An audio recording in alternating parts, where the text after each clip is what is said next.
बिना देखे तेरी तस्वीर बना सकता हूँ, बिना मिले तेरा हाल बता सकता हूँ। हरे मेरी मोहब्बत में इतनी ताकत है कि तेरे आँख के आंसू अपनी आँख से निकाल सकता हूँ।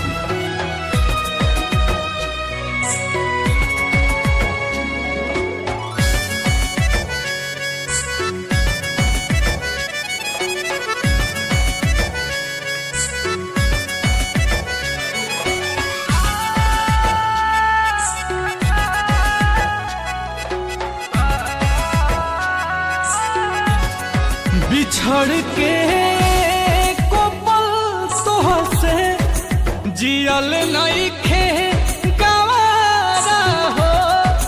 कह कैसे उमर भरला सनम करब गुजारा हो।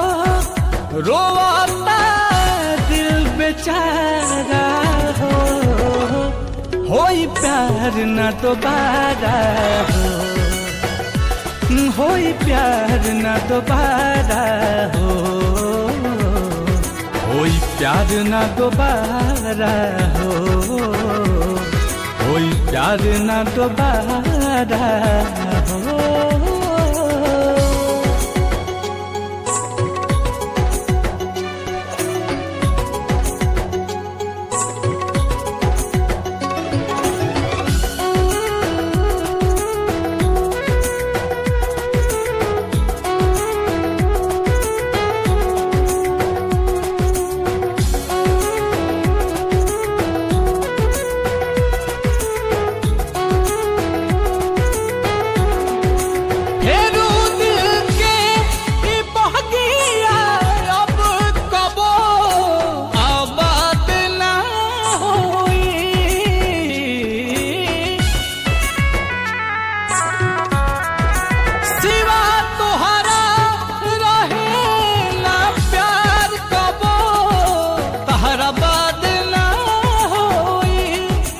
अचानक के सब खत्म भइल, ना बुझ पैली सारा हो।